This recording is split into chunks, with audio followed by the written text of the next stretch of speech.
Hemos escuchado, hemos oído algunas reflexiones importantes que es bueno recordar. No es el momento de los reproches, es el momento de la colaboración entre instituciones, entre empresas, para evitar, por ejemplo, lograr que los precios sean más asequibles para las familias. También ha hablado la secretaria de Estado de algo muy importante, que es imprescindible el gas en la transición energética. Una transición, además, que no debe generar nuevas grandes dependencias, teniendo en cuenta la situación a la que nos hemos visto abocados por el conflicto bélico en Ucrania y Rusia. Ha vuelto a recordar la hoja de ruta importante del hidrógeno renovable y ha hablado de algo que nosotros vamos a abordar en profundidad hoy a lo largo de la reunión, que es el paquete Fit for 55. De ello hablaremos a lo largo de esta jornada en más de una ocasión. Ya sin más, voy a presentar la primera mesa redonda de esta reunión anual de Sidegas, bajo el lema Gas, vector estratégico para la seguridad y la transición energética. Voy a presentar a los participantes en esta primera mesa.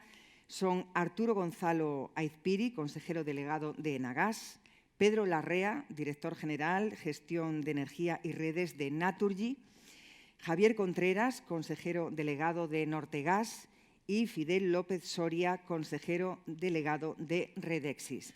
Va a moderar esta primera mesa Laura Ojea, que es redactora de Energía y Sostenibilidad del Español. Bienvenidos a los 5 y os dejo. Muchas gracias. A empezar. Gracias. Bueno, pues nada, nos encontramos de nuevo aquí en esta reunión anual de Sidegas. Lo primero, quiero agradecer a la asociación que me haya dado el gran honor de estar con los grandes espadas de este sector y, sobre todo, en un momento tan importante como el que estamos viviendo este año, ¿no? Porque, bueno, no solo estamos en una etapa pospandémica, sino que además nos enfrentamos a, como ya se ha comentado anteriormente, ¿no? en la crisis por el conflicto en Ucrania. Y de todo esto, pues de esta crisis energética también, pues vamos a hablar como ha dicho ya Marta, pues con Arturo Gonzalo Aizpiri, el consejero delegado de Enagas, con Pedro Larrea, el director general de Gestión y Energía y Redes de Naturgy, Javier Contreras, consejero delegado de Nortegas, y Fidel López Soria, consejero delegado de Redexis. Así que, sin más, me gustaría vamos a abrir por aquí, por mi izquierda.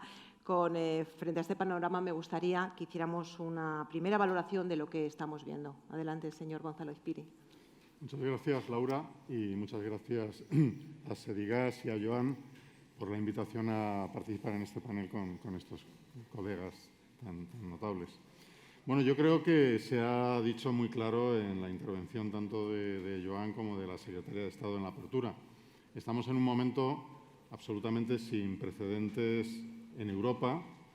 La invasión de Ucrania por Rusia ha provocado una respuesta de la Unión Europea de una contundencia y rapidez extraordinaria. Hemos tenido las dos comunicaciones REPowerEU, la preliminar del 8 de marzo y la segunda del 18 de mayo. Y en estas comunicaciones la Unión Europea se ha marcado el objetivo de renunciar del modo más rápido posible al gas ruso, de liberar a Europa de una dependencia estratégica que se está viendo que tiene unas consecuencias dramáticas para nuestra seguridad colectiva. La Unión Europea se ha propuesto en primera instancia prescindir de 2/3 partes de los 155 BCM de gas ruso que importa cada año, el 45% de las importaciones de gas en la Unión Europea, y eliminar completamente esos 155 BCM lo antes posible. Esto es prácticamente un acta fundacional de una política energética europea basada en la flexibilidad, la integración, la solidaridad y en gran medida basada en las infraestructuras. Creo que esto nos abre un panorama espectacular en el cual España tiene una posición, yo creo que muy notable, porque para poder hacer frente a ese objetivo va a haber que hacer muchas cosas. Por supuesto, el ahorro y la eficiencia energética, pero el despliegue de energías renovables el despliegue de los gases renovables y el hacer uso masivo de la capacidad de regasificación de gas natural licuado de que dispone Europa. Y España va a ser un actor protagonista en algunas de estas líneas de actuación. Sin ninguna duda, como se ha dicho, en el despliegue de las renovables.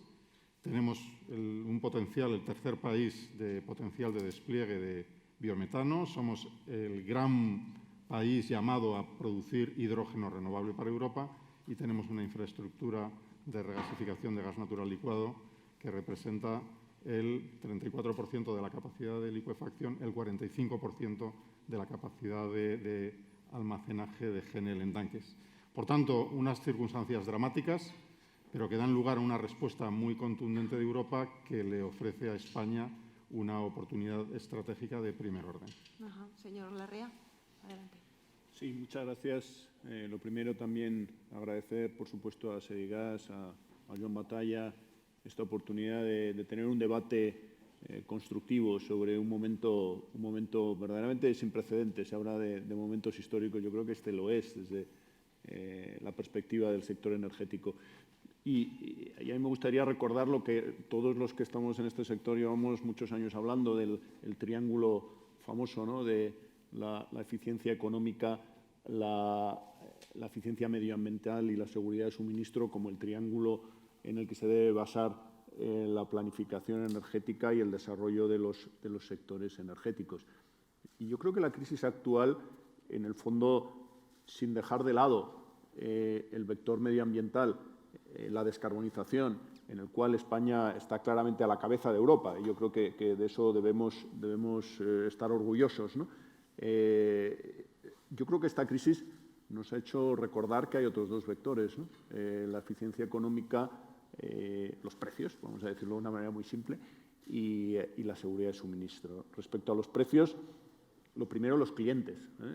Hay que poner por delante de todo a los consumidores de energía y no olvidar que efectivamente la crisis actual a los primeros que afecta es a los clientes, a los consumidores energéticos y, por tanto, todas las administraciones y las empresas debemos asumir una responsabilidad en responder a las necesidades de nuestros consumidores, arrimar el hombro en la forma en que les tratamos en un momento de crisis.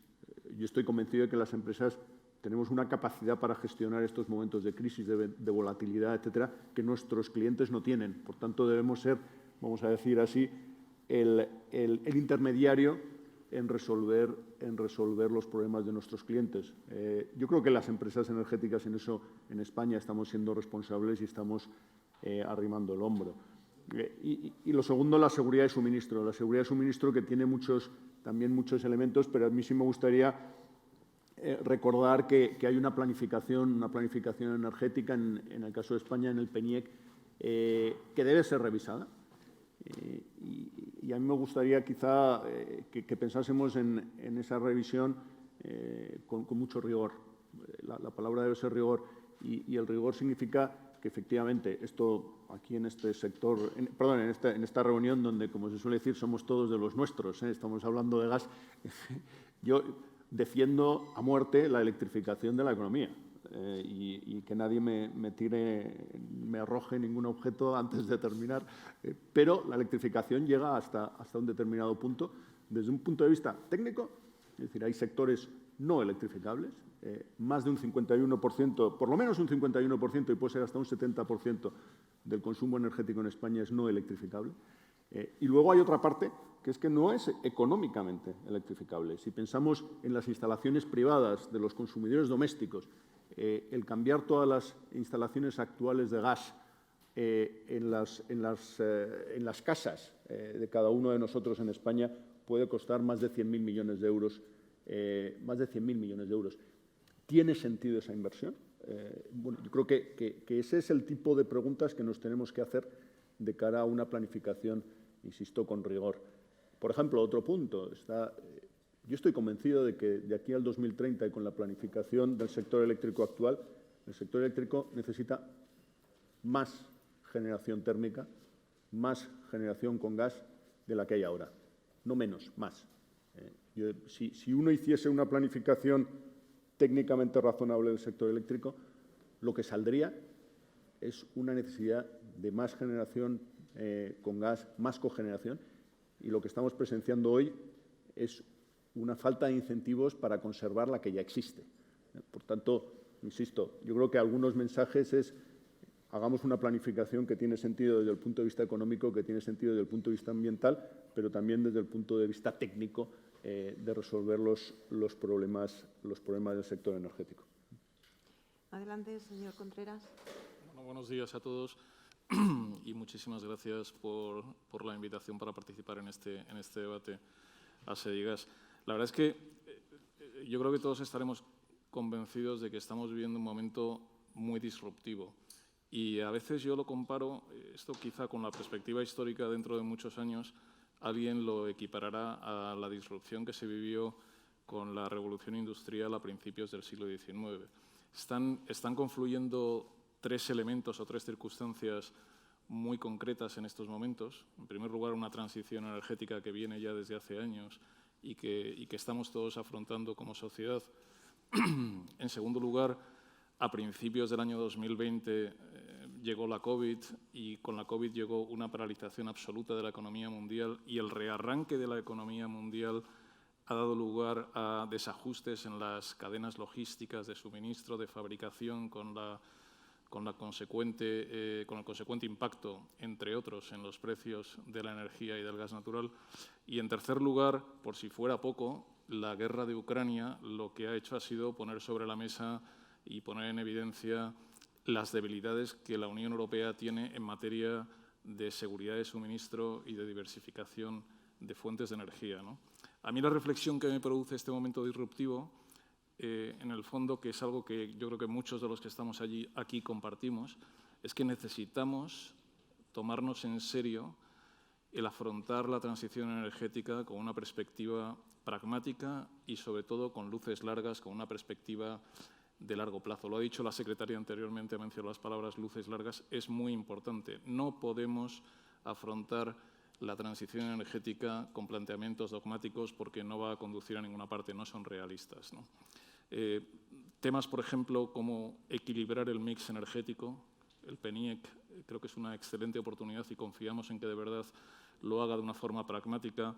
Valorar todas las fuentes de energía, y aquí evidentemente estamos en Sedigas, cito el gas natural, todas aquellas fuentes de energía que en términos relativos puedan conseguir resultados de descarbonización. Sabemos que el gas natural produce emisiones, pero en términos relativos produce menos emisiones que otras fuentes de energía que se están utilizando actualmente y, por tanto, hay que aprovechar todas esas fuentes de energía que descarbonizan. Y luego, una cosa muy importante, también lo ha dicho la Secretaría de Estado, en España tenemos unas infraestructuras gasistas de primer nivel que se han puesto de relevancia en esta crisis geopolítica que estamos viviendo como un elemento de ayuda a la Unión Europea. 6 plantas de regasificación más una que está parada, una red de gasoductos de más de 95.000 kilómetros. Faltan interconexiones con Europa que pueden precisamente ayudar a que ese gas natural que es necesario en Europa llegue a otros países. Una voluntad común de todos los actores que estamos en esta asociación para desarrollar los gases renovables, entre otros el biometano y el hidrógeno verde, todo eso no se puede desaprovechar. Y luego, ya han comentado mis compañeros mensajes importantes de la Unión Europea, el REPowerEU. Creo que hay una cosa que falta también por parte de la Unión Europea. Durante muchos años se han estado emitiendo señales regulatorias y de política energética muy negativas hacia el gas natural, que sin duda han tenido, y no solamente es un tema de la pandemia, han tenido un efecto en la capacidad de oferta de gas natural y, por tanto, en los precios de gas natural en los mercados. Creo que como sociedad tenemos que ser responsables. Si realmente nos creemos que el gas natural es un elemento indispensable para la transición energética, tenemos que dar señales muy claras y muy contundentes que hagan que las compañías, los países que están haciendo prospección de gas natural, las lean adecuadamente y aumenten la oferta de gas natural. Eso va a tener un efecto en los precios y, por cierto, va a ayudar mucho a nuestras industrias y también a los precios eléctricos. Por tanto, pragmatismo, realismo, visión de largo plazo creo que es muy, muy importante. Y ya por último, señor López Soria. Muchas gracias. Buenos días a todos. Muchas gracias, Edigas, por la invitación. Y la verdad es que es difícil no repetirse porque ha sido unas intervenciones muy adecuadas y estoy de acuerdo en todo lo que se ha dicho. Entonces, yo quizás resumiría en dos mensajes. El primero, yo creo, desde luego, el gas natural ha sido, hasta la fecha, un vector muy importante no solo de incremento de la competitividad de todo el sistema económico, de todos nuestros clientes, sino también de descarbonización, como bien decía Javier. Yo creo que es un elemento muy importante.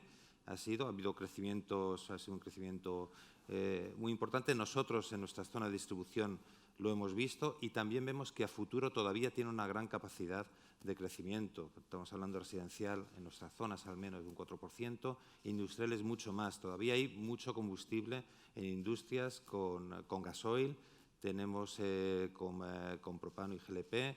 Hay también plantas que son de gas natural licuado que se pueden sustituir y conectar a la red y disminuir las emisiones. Es decir, vemos todavía un potencial, desde luego, en los próximos años muy importante. De nuevo, de colaborar a esta competitividad de la economía, pero también, sin duda, un efecto inmediato en la reducción de emisiones. El segundo aspecto, y de nuevo, yo creo que hay un consenso, tanto político como en las empresas, que tiene sentido invertir esfuerzos y acelerar la transición energética, especialmente nosotros en los gases renovables. Vemos que el biometano, la tecnología es madura totalmente, hay una necesidad clara y sería relativamente sencillo apoyarla de un punto de vista regulatorio, objetivos ambiciosos para que de 5 o 6 años empiece a desarrollarse el potencial que se ha dicho aquí. Efectivamente, puede ser el tercer potencial de la Unión Europea, se podría llegar fácilmente a superar los objetivos del medio de la Unión Europea, más del 10% de luego en el 2030 de contribución al metano. Por otro lado, el hidrógeno efectivamente necesita más de ayudas públicas y ahí están las diferentes rondas de ayudas públicas que está habiendo, pero también tenemos un potencial muy grande dentro de la Unión Europea, a nivel de competitividad de costes de la energía renovable que se utilizará para producir el hidrógeno verde. Por tanto, ahí tenemos también como sector que estar dispuesto no solamente en la parte de producción, sino cómo se va a utilizar ese hidrógeno en nuestras redes para poder satisfacer necesidades de clientes que, como bien decía Pedro, no se van a poder nunca electrificar. Es decir, que van a depender a largo plazo del gas renovable y nosotros tenemos infraestructuras dispuestas a llevar ese gas y que se tienen que adaptar y que pueden llevar el gas a largo plazo. Ajá, muchas gracias. Tengo muchísimas preguntas y muy poquito tiempo porque la verdad que me extendería sobre algunos asuntos que además ustedes ya han comentado. Así que me gustaría comenzar con Pedro Larrea. Porque en diciembre pasado la Comisión Europea aprobó un plan que marca la senda de la descarbonización del sector gasista, ¿no?, en los próximos años.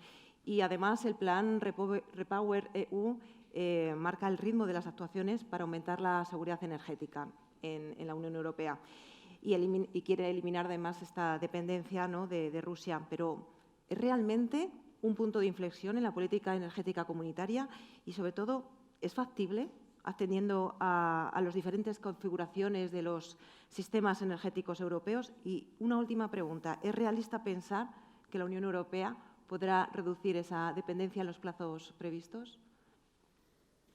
Bueno, yo creo que podemos hablar de España, para empezar, y a lo mejor en esto deberíamos de nuevo tener un cierto orgullo del sector energético español en su conjunto, la Administración y las empresas, ¿no? En España estamos a la cabeza de muchas de las cosas que hoy Europa de repente se está planteando, ¿no? Estamos a la cabeza de descarbonización, estamos a la cabeza en gran medida también de la electrificación de la economía. Desde luego estamos a la cabeza de la diversificación de fuentes y de fuentes, tanto de fuentes en sí mismas en cuanto a materias primas como de origen de esas materias primas. El origen, por ejemplo, de nuestro gas natural yo creo que seguramente es el más diversificado de toda Europa, ¿no? Por tanto, España en el fondo demuestra que ese camino hacia la descarbonización y al mismo tiempo a la reducción de la dependencia ese camino es posible.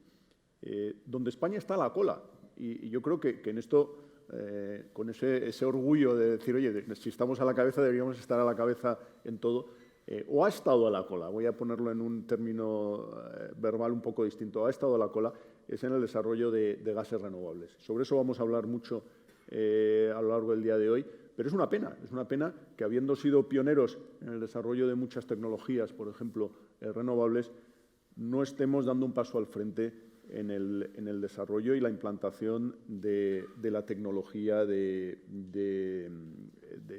gases renovables y en la implantación de gases renovables. Nuestro cálculo, cálculos externos, cálculos sobre el potencial de España, hablan de hasta casi un 50% de todo el consumo de gas natural actual no dedicado a generación eléctrica podría venir de gases simplemente de biometano, ¿no? Por tanto, yo creo que en ese impulso de diversificación y de descarbonización en España esa es la asignatura pendiente. Del resto de Europa, a lo mejor lo que hay que decir es que aprendan de nosotros por una vez, pero hay mucho camino y desde luego no va a ser fácil la reducción de la dependencia del gas ruso y en general del gas. Y yo creo que aquí tenemos que empezar a hablar no del gas natural, sino de los gases, del conjunto de gas natural, biometano, biogás e hidrógeno. Así que ve difícil que se cumplan los plazos que propone la Unión Europea para esa reducción.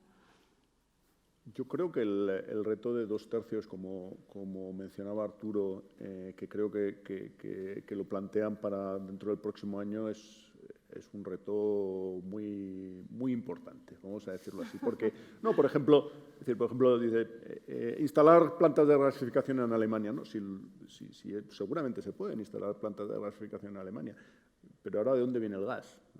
Es decir, el mercado del GNL mundial, me parece que me decían ayer, me recordaban, es entre 400 y 500 BCMs, el conjunto de todo el mercado del GNL mundial. Las importaciones de gas ruso son alrededor de 150 BCMs en Europa. Por tanto, buscar 150 BCMs de GNL para traerlos a Europa ya no es un problema solo de infraestructuras, es un problema de disponibilidad de gas en origen. Por tanto, volvería a la expresión de las luces largas. Efectivamente, ahora tenemos una crisis de corto plazo, pero lo que hay que hacer es planificar para el largo plazo. Ajá.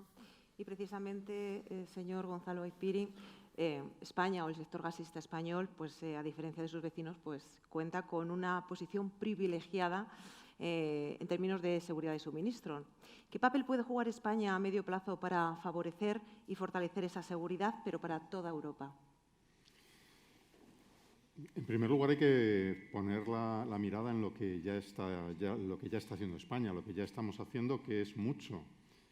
Como sabéis todos, tenemos 2 interconexiones con Francia ya funcionando. Hablamos mucho de la tercera interconexión, pero tenemos 2, que son Irún y Larraú, que tradicionalmente habían tenido un flujo norte-sur, pero que en los últimos tiempos están, desde el inicio del conflicto de Ucrania, están funcionando a plena capacidad en sentido sur-norte, que es la primera vez que ocurre. Ese cuello de botella que justifica una tercera interconexión ya está haciéndose evidente en las últimas semanas. De hecho, si entráis ahora mismo en la aplicación de Enagás, que muestra en tiempo real las conexiones internacionales, en este momento estamos exportando a Francia más gas del que estamos importando por gasoducto de Argelia, que es un dato muy interesante.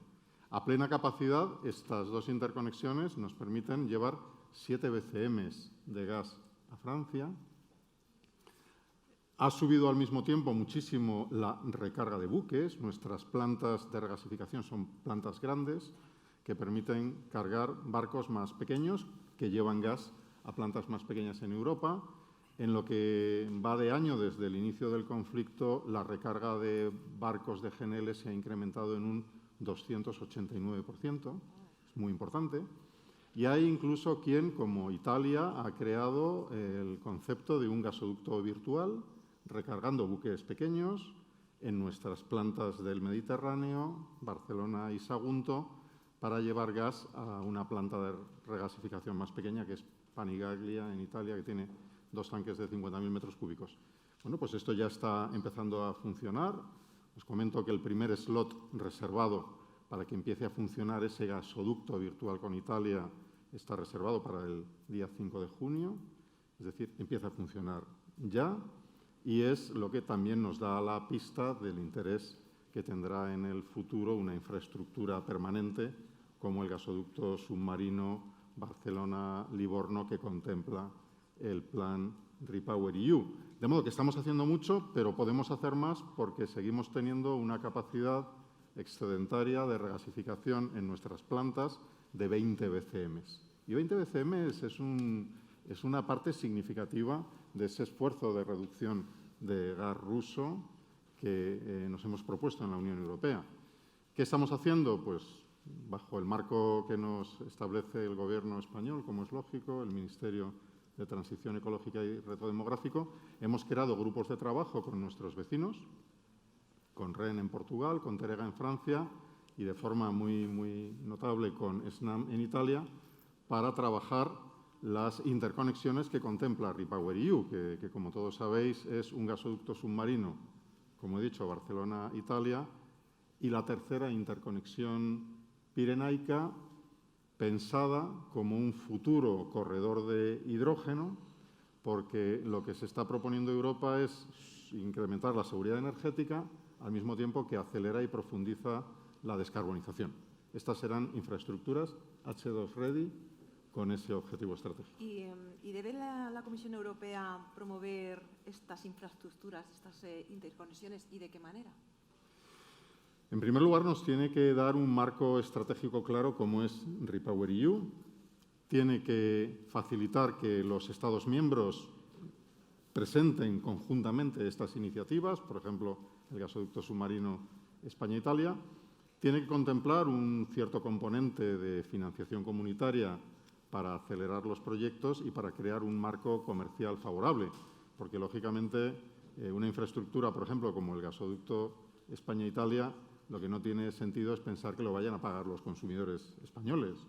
No, deberán pagarlo pues, aquellos que se van a beneficiar de ese gas. Entonces, yo creo que una combinación de apoyo comunitario, financiación comunitaria y unas reglas del juego claras a largo plazo que facilite la viabilidad comercial es lo que nos tiene que ayudar a conseguir la Unión Europea. Muy interesante lo que comenta. Señor Larrea, los diferentes gobiernos de la Unión Europea pues, han tomado medidas distintas para tratar de paliar los efectos del alza de los precios de la energía. Y en general, ¿cómo valora las diferentes iniciativas para limitar esos efectos sobre consumidores y sobre la competitividad empresarial? Bueno, yo no me voy a repetir demasiado y también dejaré algo de tiempo aquí para mis compañeros. La primera responsabilidad, yo creo, y eso es importante recordarlo, ha sido por parte de las empresas. Vuelvo a decir lo que decía antes.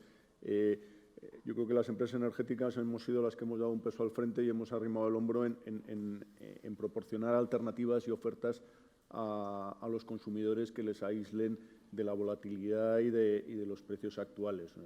En nuestro caso concreto, tenemos tanto en lo que es el suministro eléctrico como en el suministro de gas, pues lo que hemos llamado tarifas compromiso, pero eso, insisto, tanto en España como en el resto de Europa, las empresas en general hemos sido las primeras en aislar a los consumidores de los efectos de la crisis actual. Y luego los gobiernos, yo creo que hay que reconocer la dificultad de un marco energético, de nuevo, de verdad sin precedentes.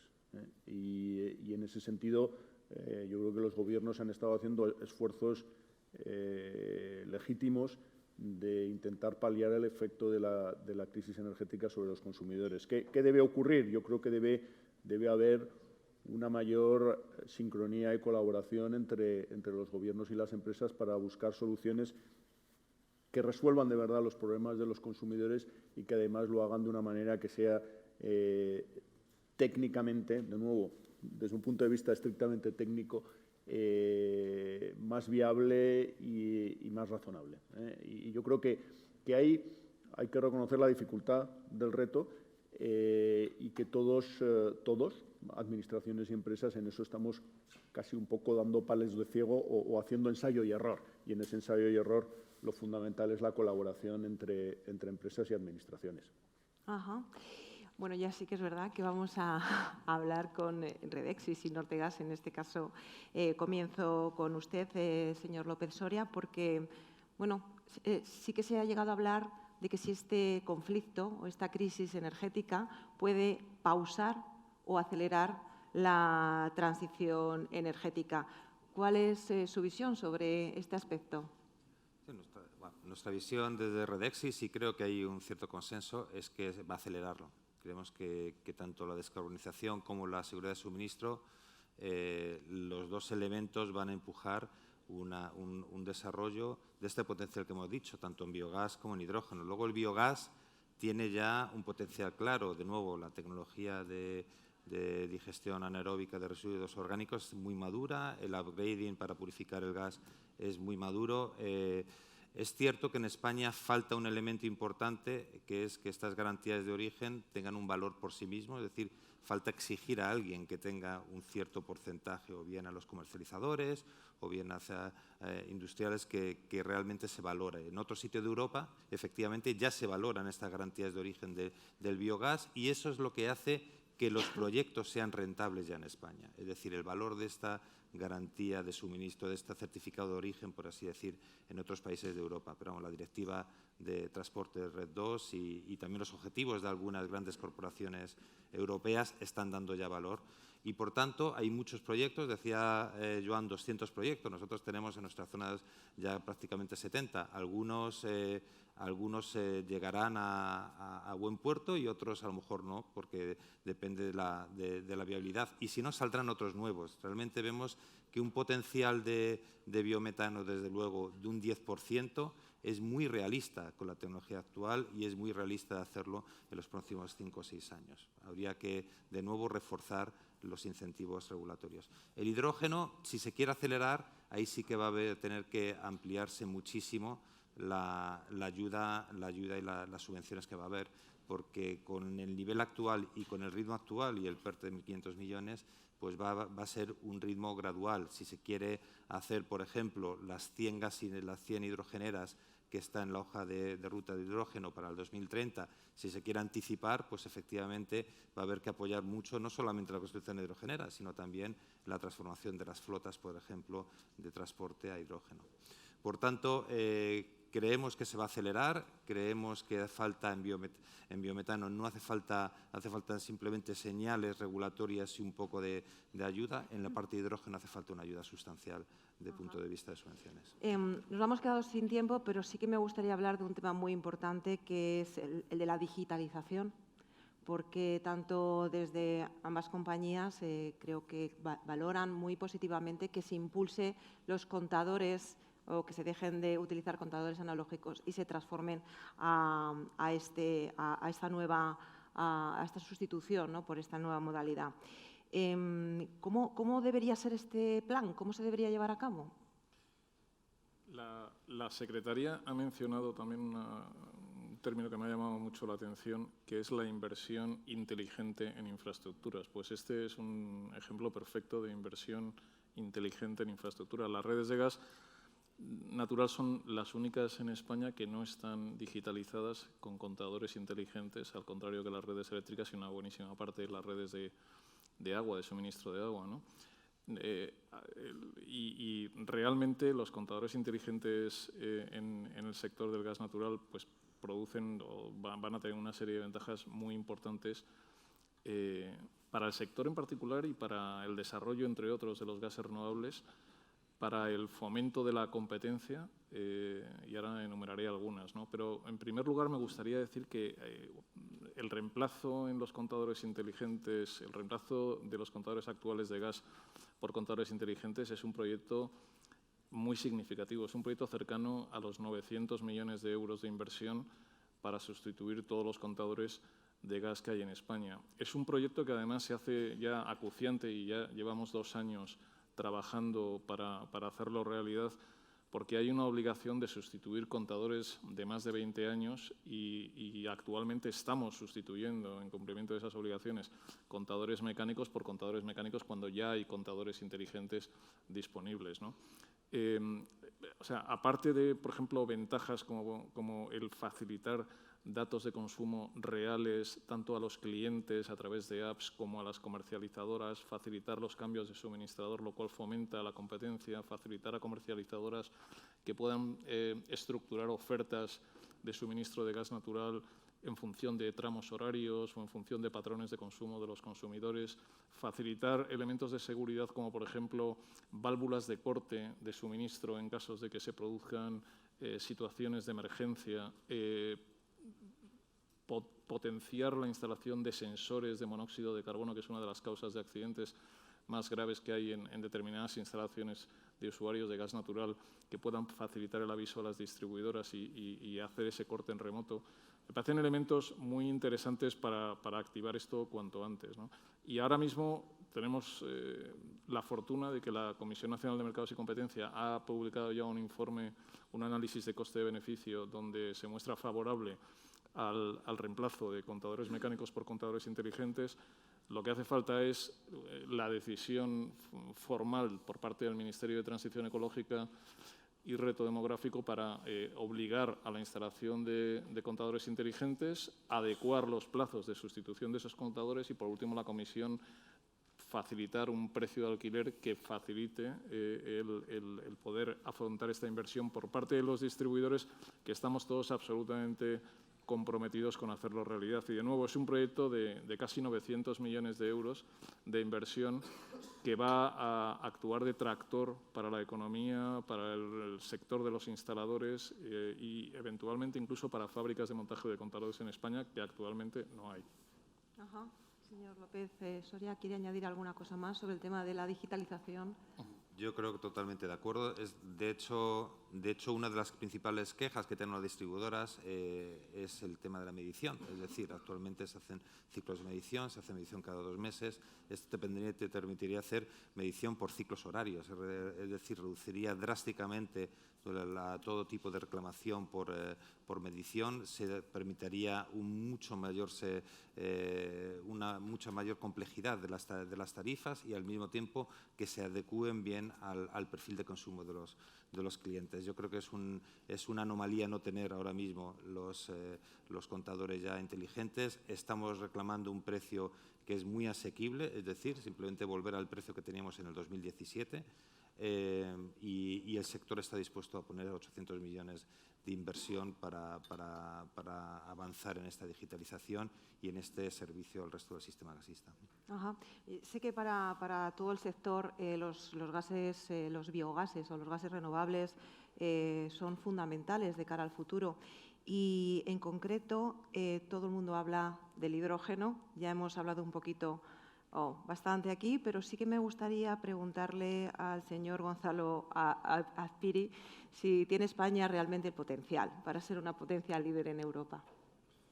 Yo creo que España es la gran esperanza de Europa en materia de hidrógeno verde. El REPowerEU, como ha dicho la secretaria de Estado, eleva el objetivo de 5 a 20 millones de toneladas de hidrógeno verde consumido en Europa en 2030. Inicialmente se contemplaba que 10 millones de toneladas sean una producción autóctona en Europa y otros 10 millones que provengan de importación, pero nos decía la secretaria de Estado que incluso el objetivo es incrementar el porcentaje de hidrógeno verde producido en Europa. El país, con gran diferencia, que en la Unión Europea tiene la capacidad, el recurso, el territorio, la tecnología, el sector empresarial, que puede aportar más a ese objetivo, es con toda claridad España. Yo creo que se están dando ya los pasos por parte del Gobierno, del regulador, para ir creando ese marco de referencia. Lo que es verdad, como decía Fidel, es que tenemos que acelerar muchísimo el proceso para pasar de ese objetivo que decía la secretaria de Estado de 4 gigavatios de producción de hidrógeno verde en 2030 a un objetivo que tendrá que establecernos el nuevo PNIEC, pero que puede ser hasta 4 veces mayor si tomamos como referencia ese nuevo objetivo de 4 veces más que nos marca el REPowerEU. De modo que tenemos la infraestructura, la capacidad de ofrecerle realmente a Europa una buena parte de lo que necesita para ese futuro de seguridad de suministro y descarbonización, y es una oportunidad que España no puede dejar pasar. Nos quedamos casi sin tiempo, pero sí me gustaría poder hacer una valoración, por ejemplo, señor López Soria, sobre los últimos desarrollos normativos, por ejemplo, en el caso de la hoja de ruta del biogás o los objetivos sobre biocombustibles y garantías de origen. ¿Qué le parece? Pues muy rápidamente, es un buen primer paso, pero desgraciadamente los objetivos se han quedado muy lejos del potencial real que tiene y del potencial que España necesita. Es decir, estamos hablando de un 1,5% de porcentaje de gas natural, de demanda de gas natural 2030, cuando en la Unión Europea se ha establecido ya un 8,5% y realmente nosotros vemos que no hay problema para poner un 10%. Es decir, objetivos, tenemos que poner unos objetivos más ambiciosos, por así decir, de la hoja de ruta de biogás. En garantía de origen, lo que echamos en falta efectivamente es, como decíamos antes, es que esa garantía de origen se exija a alguien, por así decir, que tenga un valor porque hay una demanda de esa garantía de origen en el mercado nacional. Es decir, que alguien tenga que se le obligue a que un porcentaje del gas que se consuma sea de origen renovable. Ajá. Y, señor Contreras, como ha comentado el señor Gonzalo Aizpiri, bueno, pues hay que revisar ese PNIEC, ya lo ha dicho la Secretaría de Estado, ¿no?, que será la clave, ¿no?, para determinar esa participación del biogás. Pero, ¿qué aspectos, en su opinión, debería recoger ese plan energético, en particular para el gas? Un comentario muy rápido añadiendo lo que comentaba Fidel de las garantías de origen. En realidad hay una forma de dar valor a esas garantías de origen en España, que es permitir que las compañías o las empresas que están sujetas al régimen de derechos de emisión y que tienen que pagar por emitir CO2 en sus procesos productivos puedan utilizar esas garantías de origen para redimir derechos de CO2 y, por tanto, ahorrar dinero en ese frente. Eso va a incentivar de forma significativa el desarrollo del biometano y también del hidrógeno verde. Con respecto a lo que me preguntabas acerca del PNIEC, yo creo que la petición, digamos, estructural es lo que comentaba en mi primera intervención, reconocer el valor de todas aquellas fuentes de energía que en términos relativos descarbonizan frente a otras. Y el gas natural, tal cual, es una de ellas, y por lo tanto yo creo que el Ministerio, me gustaría que hiciera una reflexión profunda y con visión de largo plazo al respecto de cuál debe ser el papel del gas natural y no minimizarlo. Al mismo tiempo, una reflexión también de nuevo estratégica y de largo plazo sobre el papel del biometano en seguridad de suministro, en potencial de descarbonización, en potencial de inversión y economía de zonas de España de carácter rural, agrícola, donde es importante el desarrollo económico. Y luego, por último, en el hidrógeno verde, creo que estamos dando pasos importantes a la hora de reconocer que una cosa es la producción de hidrógeno verde al lado de una planta de generación de electricidad renovable y otra cosa es cuando tienes que poner electrolizadores en zonas de España donde no tienes recurso renovable. Y el norte es un buen ejemplo, donde tienes mucha industria, mucha agua, pero no tienes recurso renovable, ¿no? Entonces, ahí el régimen de casación de producción de electricidad renovable con utilización de electricidad de la red para producir hidrógeno verde en un electrolizador, creemos que debe ser lo suficientemente flexible. La Unión Europea, en una reciente hoja de ruta que se ha lanzado y que está en consulta pública, está dando pasos adecuados para flexibilizarlo. Bueno, esperamos que eso se concrete de verdad y se confirme a no mucho tardar. Muy bien, bueno, nos hemos quedado sin tiempo. Yo me quedaría aquí escuchándoles otra hora más, pero la reunión tiene que continuar, así que les agradezco que hayan estado aquí. Muchas gracias. Muchas gracias.